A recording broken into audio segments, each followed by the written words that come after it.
Why am I excited for Battlefield 2042? It wasn't the announcement trailer, the CG trailer with the render zook at the end. That didn't make me explode with happiness. It was still just CG. I wanted gameplay. And then they showed us the gameplay trailer, which had like a lot of vehicle action, showing off a lot of the special effects and the graphics and the tornadoes and a lot of the vehicle stuff. But for me, I'm an infantry guy. Give me some actual shooting gameplay. There was like maybe a total of like 1 second of shooting from the first person perspective in that trailer. It wasn't enough for me. But what's got me really excited for Battlefield 2042 is the Hazard Zone mode. And if Hazard Zone is good, I think Hazard Zone will be my main game mode that I play in Battlefield 2042. It could be the main sort of game and mode that I cover on this channel. I don't know yet. Depends how good it is. But why I'm so excited is because, according to leaks, this mode seems to be a mix between Escape from Tarkov and Hunt Showdown. Both of these games I currently play. I put up a Hunt Showdown video every now and then when I have a good game, but I mainly play it just for myself, just recording the games here and there and playing with some friends. And I have started to quite heavily play Escape from Tarkov, and I am loving Tarkov at the minute. I've just put up some gameplay videos and done a stream recently on it as well. But for me, this Hazard Zone mode, it's gonna be this super competitive, high stakes mode for Battlefield that I think it does really lack. I didn't play a lot of Rush. You could say Rush was that sort of mode, but for me, I just didn't really like Rush.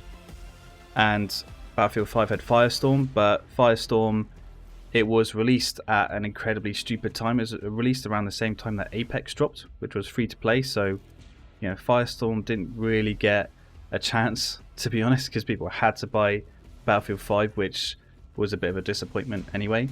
But I did like Firestorm, and it was abandoned pretty quickly by EA as well, I think.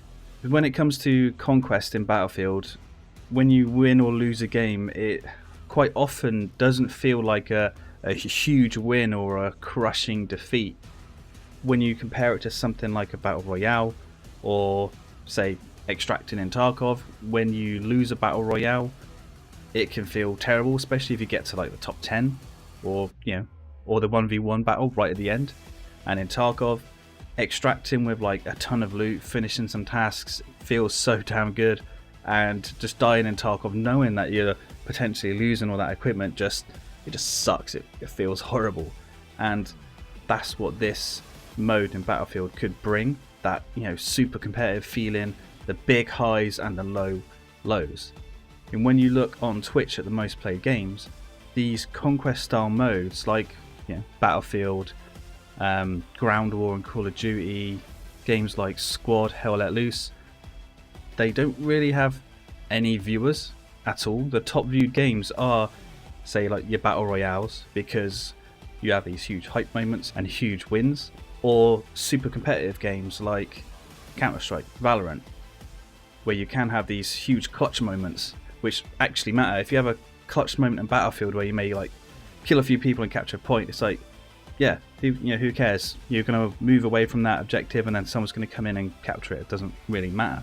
So if Ripple Effect, which is the studio making Hazard Zone, actually make Hazard Zone really well, I could see that being a really popular game, especially on Twitch as well, because it's just got that competitive hypeness sort of around it. So for details on Hazard Zone, we have had some leaks, so this isn't 100% confirmed. So yes, it looks like it's a mix between Tarkov and Hunt Showdown. There's going to be no exclusive map made for it, like with Firestorm. I can't remember the name of the Firestorm map, unless it was just Firestorm. It had its own separate map in 2042.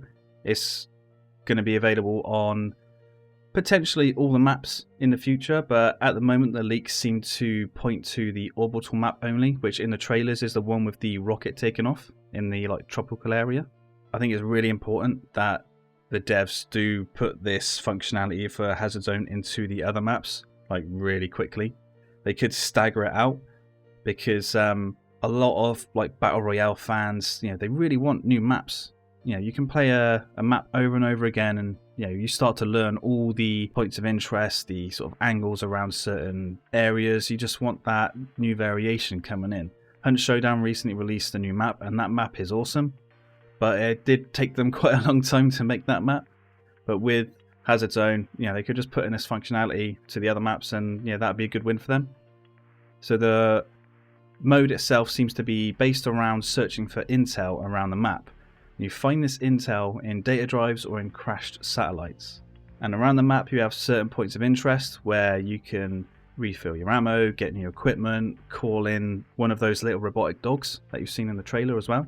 There will be NPCs and NPC bosses around the map as well, which I think will operate more like the Tarkov AI.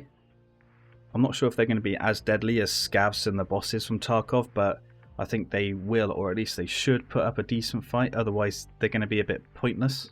And some perks have been found as well that will be in Hazard Zone, and these are a spotting duration, starting armor, loadout insurance, satellite info, deploy speed, extra respawn beacon, extra intel storage, throwable ammo, faster healing, ammo increase, bonus AI reward, and bonus intel reward. So those perks give us some extra information. So one is loadout insurance. So to me that sounds like you're going to be able to buy equipment for your guy on the main screen in the main menu, like in Hunt Showdown. You buy weapons and equipment and equip that to your guy before you go into a battle. But if you have that loadout insurance, if you die, which would potentially make you lose all that equipment, it looks like you're going to be able to get it all back because you have that perk. Another one is the extra respawn beacon. So that means we're going to be able to respawn in our teammates, which is good. And then once you've got the intel, it's not clear yet if you need to find a certain amount of intel or not, or if you can just find whatever you want to get and then extract, or if there's like a time limit of when you have to start extracting. It'd be good if you could just extract whenever you want. But once you get to that extraction point, there's like a helicopter on the map. I don't know if there's going to be multiple extraction points or not, but then you extract and I guess you win or you lose, I'm not really sure how it'll work there. What has me worried about Hazard Zone is, there's a few things. One is the maps. Yes, it's going to be on the orbital map, apparently at release, but they do need to make sure they put that functionality in for the other maps. They can't just pretty much drop support for the game like they did with Firestorm. Another one is microtransactions. Because there's this loadout insurance, to me it says like you can buy weapons and equipment for your guy. They got to make sure that whatever currency you use to get that equipment isn't purchasable, or that just breaks the game. They got to make sure that this currency isn't purchasable. Time to kill is a worry for me as well. According to the actual gameplay video leaks, the time to kill does seem a bit high to some people, and one of the perks is starting armor. It sounds like they're bringing in that armor system from Firestorm, which will again increase the time to kill. I just hope that that armor isn't too effective, because I remember landing like sniper rifle headshots in Firestorm, and usually it should be a one-hit kill. In Warzone I'm pretty sure it's a one-hit kill, I think. And it's not. I don't really like having that armor which is too strong. But back onto the positives, I think having this game mode, so it is with a squad, so I think it'd be up to 4 players, I think it is. It's going to bring such a new competitive angle to Battlefield, which will have these huge high moments, the huge low moments, which in my opinion could make the game quite popular on Twitch and for content creators. I'm really looking forward to it. I have pre-ordered Battlefield because I want to get in there and see what the game is like, make some videos, do some streams. I'm just really hoping Hazard Zone is good. I'm not going to try and hype it up too much in my head, because all this information we've got has apparently been like data mined from the game, but it's not confirmed. But as soon as I get more information on this, I'll let people know. So stay tuned for the channel for that, and stay tuned for Battlefield 2042 gameplay, because as soon as I can get my hands on it, and as soon as we're allowed to upload videos for it, I will. So thank you guys for watching. If you like the video, please give it a like and subscribe for more.